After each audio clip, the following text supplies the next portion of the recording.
tournaments. It is a bigger job, but actually, if you've ever been involved in PTO, ever been part of your school's PTO, it's kind of like being your PTO president, treasurer, whatever. So I've enjoyed it, actually. It's very nice. And we have a tournament this Saturday, and I think Laura's going to talk to you about that we are leaving some spaces open for the rookie parents. Because we do, Mr. Ribnick does require, and I don't think we have the amount of hours quite yet towards your shares, for earning shares. How many hours? They're looking at 12. 12? Yeah. For rookie parents? Yes. Okay, so 12 hours for rookie parents.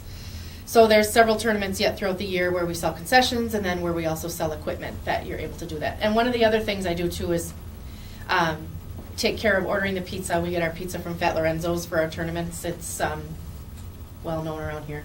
That's the pizza that we have. So I take care of ordering all that, and then kind of coordinate the beverage buyer, the food buyer, all those kind of things. So I wanted to talk about chess in general. I remember when my kids started in, kind of like Paul said, when the kids started in elementary school at chess, it is kind of that running around the room, especially in second grade. They're just chasing each other around. And we were open enrolled in this district ever since kindergarten. So we had the choice of either Nicollet or Metcalf. Well, we chose Metcalf because it was just across the river from us in Bloomington. We now live in Burnsville. That's beside the point. We ended up at Metcalf, and I had just heard about the chess program a little bit. And my current junior, Mr. Ribnick knows, I'm going to get emotional now, but sometimes they're a very smart child. They struggle socially sometimes, making friends. And I'll tell you now that some of the best friends that he has to this day, the people that he stops and he talks with before school starts at Burnsville High School, are Metcalf chess kids. These are some of the nicest, most wonderful kids that you will ever meet. The parents that I have met, just the commonalities that you have, because you are going to go through those times where your kid's going to lose. I've had the downward spiral with my older one. Yes, Ribby, he knows. He didn't want to continue in chess. Such a perfectionist that when he lost, he thought he was stupid. I'm going to go mark my thing down and throw my pencil on the ground because I'm so upset. But he stuck with it. And those kids that saw that never left his side because they understand what it's like. And now I have a 9th grader. He doesn't have quite the same personality, a little more goofy, but still smart kids, and you look back and you say, I don't know really and truly where they'd be if they didn't have this program. Somewhere to go.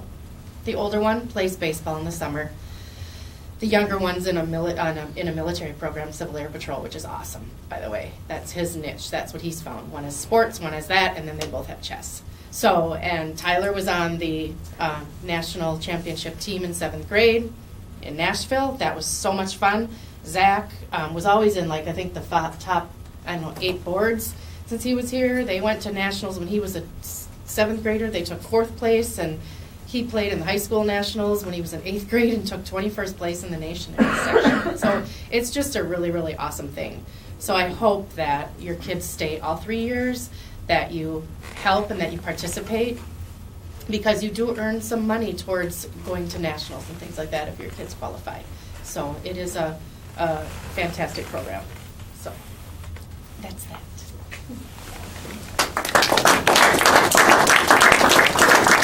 Thank you. All right, we're back on track here with what page we left off on, which was someone can even remind me of it. Page 10.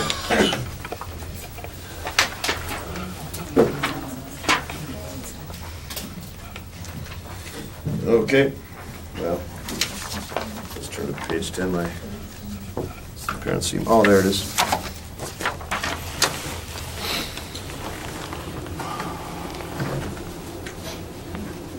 In the summer,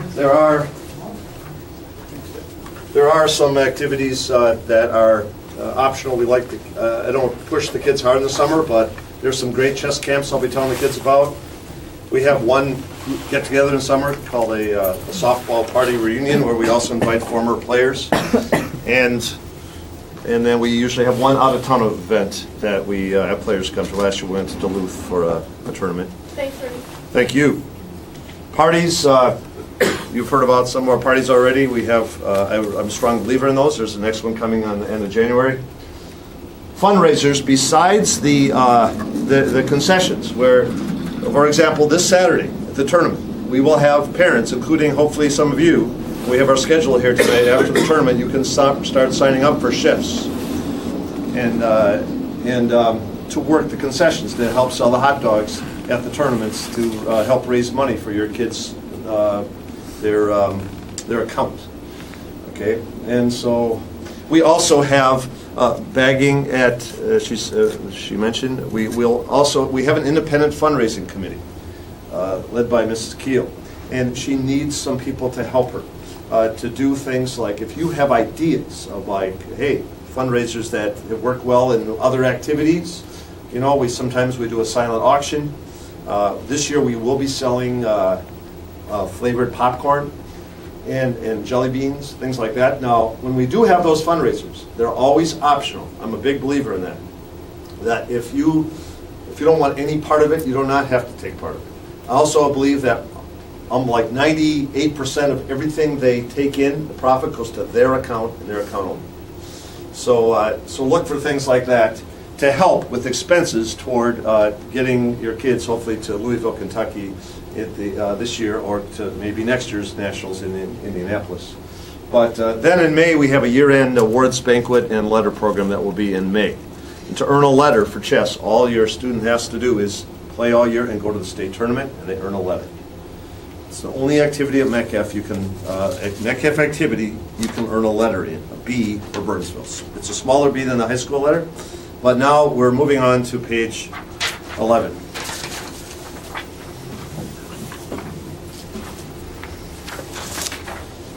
And, Paul talked about the importance of some of these things. Just kind of look those things over, and any of those things you could help with. Especially, I'd say, help with transportation. Like, for example, when our tournaments are up in a couple weeks, we have a big tournament in Roseville. You can help bring some people there. I very well can't coach anybody if they can't get there. So, these kids don't drive yet.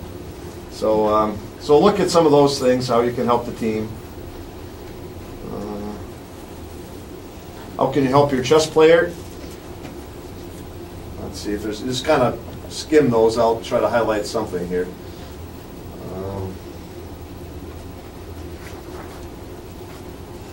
Here's a big one. Help them clear their schedule for chess events.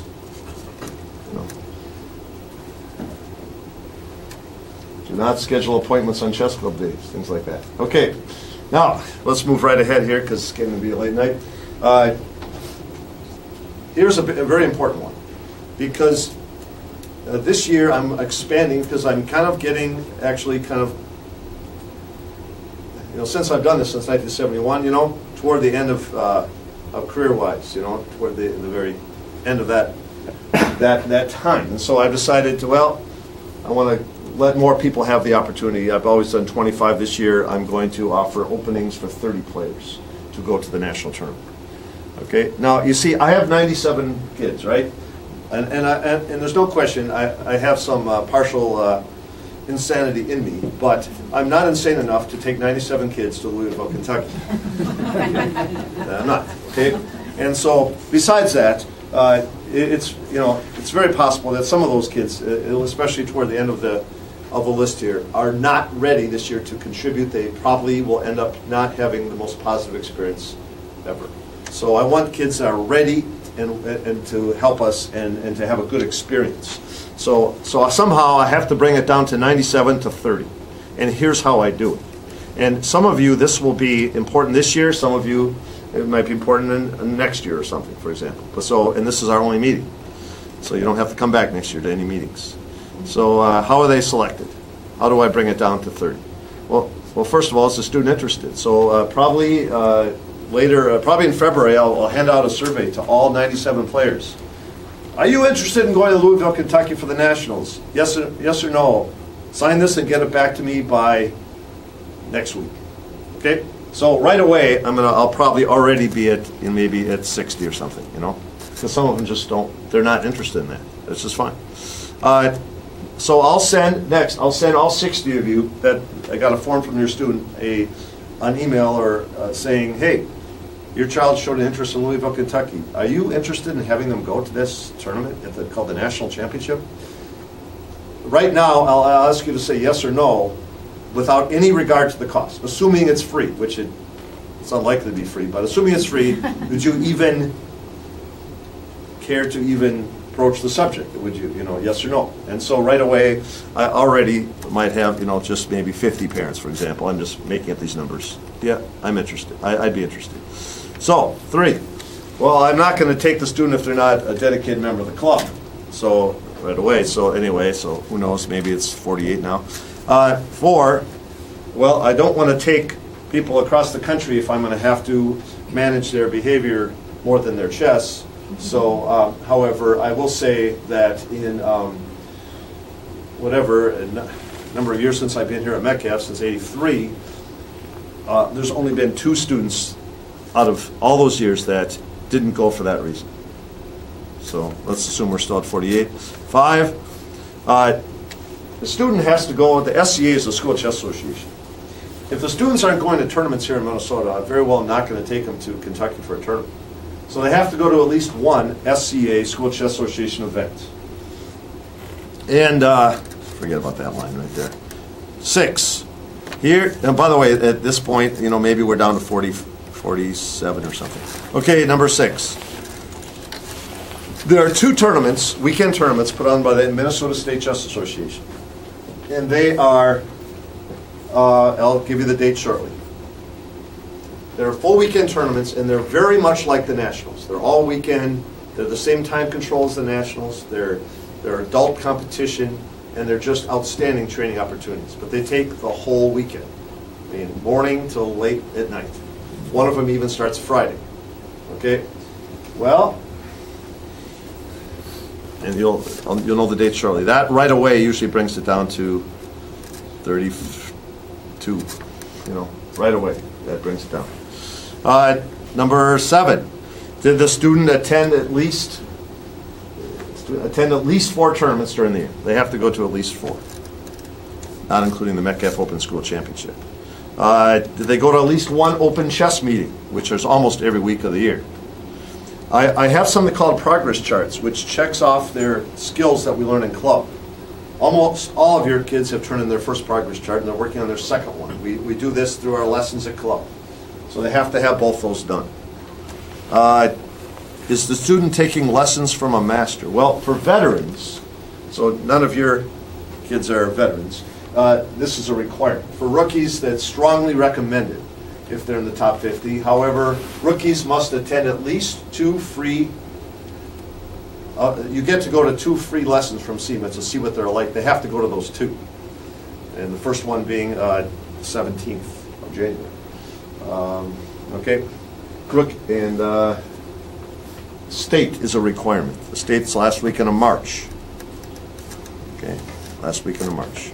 And so right there, at this point, I would say I've never had to worry about, I would say every year since I've been here, say you can't go. You meet all the requirements, you can't go. Usually, every single person that's met these requirements, I don't have to step in.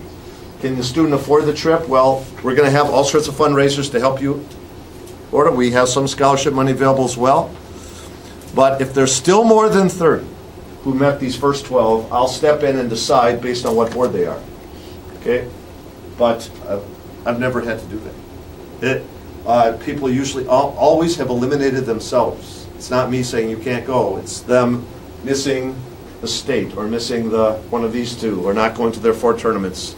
So that is, it's never once have I had to step in and say you can't go. They've always said themselves, I didn't fulfill, so I can't go. Questions about that important piece right there? Okay, that's page 11. Page 12 is very few little to say about that, but this is a little bit about the structure of chess in the world. There's an organization called FIDE that runs World Chess. And they have an affiliate called the United States Chess Federation. Some of your kids are members of that. And they have an affiliate called the Minnesota State Chess Association, which some of your kids will join if they go to one of those big tournaments. And they have affiliates, etc., all down to the Metcalf Junior High Chess Club. And here's our, since we first entered state and national tournaments, here's some of the placings we've come in, so you get a little glimpse of our history over the years. So you can look at that at your leisure, and that's enough of page 12, whatever that just was, 12. All right, page 13. Here's the schedule. Very important to keep this page, schedule of tournaments that we're running, that we're having this year, and league matches. So for example, our first league match for the top 25 boards, we'll have 2 rounds that day on January 30th, then February 6th. Again, I'm finalizing the location of those, but within a week you'll know where those are. And so you'll see there's league round 5 and 6 and league round 7, and that's the regular season ends on that day right there, February 7th. Okay. This one and 20th will probably be at Metcalf, but you'll know soon. Then the things I told you about, the Minnesota Open, one of the adult tournaments that I'd recommend. Probably if your kids are around they're probably in the top 50 boards and are very interested in going to nationals, and they would have to go to either this or the Winter Open, which is January 24th and 25th. Those are the all-weekend tournaments, full weekend tournaments. To help kind of simulate what we do at nationals, which is one of the nationals, of course, the kids are down there, they're at the hotel there at the tournament, and they have to learn to live with each other and play good chess at the same time. So because these tournaments usually their games end at 11 o'clock at night or something like this, same with nationals, and start early the next morning, if the kids could either stay out there, some hotels will have for these tournaments, or they can go home. They'll have an option, because the tournaments run so late and start so early the next morning, and some of them are kind of far away, like the one in Roseville. All right, also on this are the other tournaments, like this weekend Snowball Open. These other ones are SCA tournaments that you see, the Groundhog Open, the state grade level, the state junior high, right here at St. Kate's University. Please put that on your schedule. The national tournament in Louisville, Kentucky. We usually go a day before, and we come back usually 2 days later, because we do something that a lot of other clubs don't do. But if I take students outside the country, what a lot of clubs do is the second the award ceremony is done Sunday night, they go on a plane and head right back. And they don't even realize where they are. I spend 2 days with the team touring the area, learning, doing educational things about, like, Louisville. And like this year, we're going to the Louisville Bat, where they make Louisville bats. They have a great tour of that. And I've got a couple other, we're going to, where do they run the Kentucky Derby? We're going there. Churchill Downs, we're going there. And we also do at least one really, really fun thing, like, so anyway, so that is, we come back like 2 days later on the 28th, and our season's over. Now, how about you want to get interested in helping at the concession stand, help selling hot dogs? We need your help, because without your help, we can't fill the slots, we can't raise the money we need to go to these tournaments. So to get a full share of the money, and the amount of a share won't be known till the end of the year until we know how much money we raise. But you need to get at least 12 hours in, and you could do these in 4-hour shifts, right, Laura? Yeah, we have lots of different shifts, but this first one for sure is about 4-hour shifts. Otherwise, we also have a setup shift in the morning that's about an hour long, and then it's somewhere between 3 and 4 hours typically. Beyond that. And the ones with an asterisk about it are the ones that we're doing the concessions, the food concessions. 1 asterisk. If it's 2 asterisks, we're doing equipment sales. We need help there too. We're not selling food, we're just selling chess sets. Okay? So we need you to sign up for these shifts by, what's the method they sign up, Laura? Well, tonight I've got 3 sheets out for the concession sales for behind the counter food concessions of the 3 home tournaments we've got. So you can sign up today right on these. But otherwise, I just switched this year to Sign Up Genius. I don't know if any of you are familiar with it, but it's a wonderful thing. And so what I will do is I will let you know a couple of days ahead of time when that's going to go live. Then that site will send you an email saying, you know, click on this and you can sign up to help us out. And so it's really simple and really easy. If you have questions, you can always email me because I will, like I said. Honestly, we typically have a lot of volunteers, which is fantastic because people are trying to get their shares for their kids to go to nationals this year or next year. And so it's really pretty phenomenal, the rapid response that we get from parents.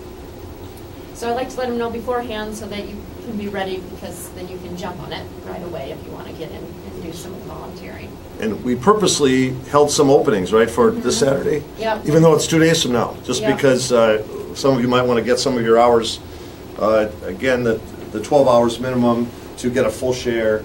But even if you get 8 hours in, you still get 2/3 of a share. So it's anything you can would help, especially if you think your kids might be wanting to go to Louisville this year. They will get the biggest benefit from that, to get some money off the airplane ticket, for example. And usually shifts are like 8 to, what are the average shifts like? Typically 8 to 12 and then noon to close. And I just leave it open because we don't know exactly when we're going to close. We usually shut it down during the last round, usually around 3:30ish. Okay. And a few of them run later, but we'll let you know about that. And how about are we set for the setup and takedown for this Saturday? For the kids? Yeah. You know, we've got one, I think we've just got one of each right now. One Okay. setup, 2 takedown. Okay, I think Charlie, I don't know if he is here, but Charlie said he could do set up this Saturday. You did mention that. Charlie Mejia Okay. put him a set up. So what we do is we ask everyone in the club to take one tournament of the year and help the concessionaires set up concession stand, which is 7:15 in the morning, or take down at the end, one of the two. We'll give them a free lunch, and they'll be helping us out, because there's kind of like setting up tables and plugging in cords and that type of thing, filling up some ice or something like that. So can they sign that up also through your Genius? Yep, we just put those on. Now, yeah. So after this tournament, that'll be open for all of you guys. I'll be sending you all emails as well. And so you can sign up for those as well. And that's pretty well delineated. You can tell which one's a student spot, which one's an adult spot. Any questions on that? One way I know if this meeting's successful is if I ask Laura tomorrow, I said, Laura, are the spots filled for Saturday? And she said, oh my gosh, they're more than filled. Then I know this meeting really worked. Any questions about this concession stuff? Next page. Winding up, folks.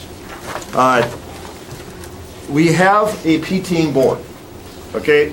And we definitely, you can kind of see some of the duties of some of these people, okay, on here. But, this one is old. There's no River Hills anymore. But anyway, if you ever want to be a P-team board member, you get an extra share just for being a P-team board member. And so we'll have openings next year. We have even some this year. So please consider that, because if we don't fill these spots and we can't run the concessions, then we're going to lose the concession rights forever. Some other group will sweep it right up. So we have people that buy the food, buy the drinks, that Laura, who's leaving, schedules everything, leaving the job probably at the end of the school year. So for independent fundraising, we have a chair that you probably saw in the newsletter. Did you all get a blue newsletter that explained all the people on the P-team board? So, but she needs, if she's going to be the chair of a committee, she needs someone on the committee, to help plan ideas, to help get a silent auction going, or to, because she can't do it herself. And some of you might have ideas for that, and so please contact her, because right now she's a chair without a committee. Okay, there's a webmaster. There's a trip planner. If you want to be, that right now is vacant. Like I try to plan this trip to Louisville, Kentucky, okay, but I get a total during an average school day of about 30 minutes I could work the phones, because I'm teaching, then I'm coaching, and finally it's 4:30 and everything's closed. So I have a lot of legwork to do to work on that trip that I could use help with, but those are some of the positions available. Okay, let's see, what's on the next page, page 15. Again, this is some of the people that are in those positions right now. A social chairperson, what they do is, like, for example, because I have no one in that position, like this, the Saturday the 31st is our big party at Lifetime Fitness. So I luckily got the day off yesterday because of the cold weather, so I was down in Lakeville much of the day getting that party worked on and set up. But because right now I don't have anyone in that spot that can help with the parties that we do, basically is what it is. Okay, so there's some contact information for our coaches, if you'd like. That's enough for that page. And now,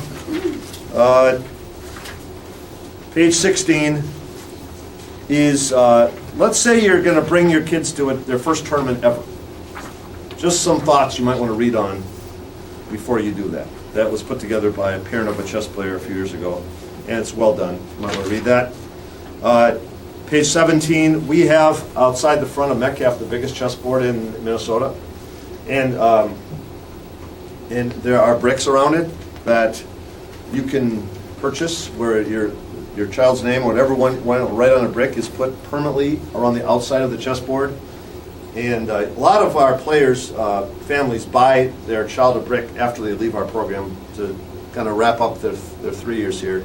And but you don't have to ever buy a brick. But it's the money is used to help maintain the board. We have to get it cleaned every couple of years and sealed. And the other thing, and it tells you how to order one on here. The other thing you could at someday in the next 3 years consider sponsoring a chess piece.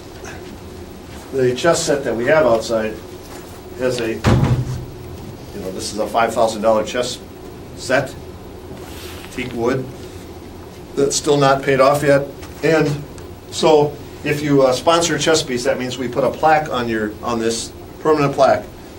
Say, you've adopted a piece, and that's your plaque forever that we use on that board. So that is what is talked about on page 17 and 18 and 19, all that stuff about ordering, which most people don't even look at till their child leaves the program at the end of their, kind of as a goodbye gift at the end of the program. On page 20 is, last year, there was a great article done on our team from the Star Tribune. I have some of the proofs of it up here, but I think that's a good read, so I put that on there. Page 21 is a comment sheet. So if you would like to either tonight or in the next week or two, comment about this meeting, about anything that you've gained from it or questions you have, and could get that back to me through giving it to your child or just handing it to me or mailing it to me or emailing your answers or leaving it here tonight. Some ways you can do that. So, before we wrap up the meeting, any questions? Anything else, Laura, I'm forgetting that's important? Nothing that you've done, just a couple things about the hours, just to kind of condense it a little bit. As a rookie parent, it's 12 hours this year that you have to do. Those hours are concession hours, be it either the food concessions or equipment concessions. Okay, the other volunteer things that you should do and be a part of don't go towards those hours. I always get that question. The other thing is, next year you guys will be veteran parents, and when you're veteran parents, you have to do more hours in order to get your share. And that's why, like, the first few tournaments are just for veteran parents to kind of get started with, and then we bring you guys all in. So if you have any questions about that. And one of the reasons for that is we've been doing concessions already this year, right. And so we haven't even told you about those yet, Right. surprise, Yeah. So there's not as many hours you could possibly squeeze in, so that's why. we started, yeah. Yep. And so if you guys have questions about any of that stuff, just feel free to email me anytime. And please, one of you, think about taking my position, because I can tell you anything you need to know this year. I can kind of work through it with you, make sure you get all the information. It's not too bad of a job, so come and talk to me anytime and I can work that out with you, okay? But it's a great program. And just volunteering at these concession stands, it's nice to meet the other parents, because if you don't go to nationals, it's nice to meet the parents that do go to nationals, so you know kind of who's around and who your student can go to besides RIMNEX. And the other, if you are going, it's nice to know who else is going to be there. So. Well, I want to thank all of you for braving the cold and for sending your kids to this club. And I'll do my best over the next time they're here at Metcalf to be the best influence I can on their lives and make it positive for them and fun and meaningful. And with that, after this meeting, Laura will be around to take sign-ups or questions. Paul said he'd stay around to take questions and anything that you think of from his talk. And Zach here will also do the same if you have questions you want to ask him about that prompted some questions. And I'll be here to answer anything as long as you want. If you want to see your child's national rating or merit round robin points or anything like that, we're here for questions. But thank you and have a good night. Thank you. Thank you.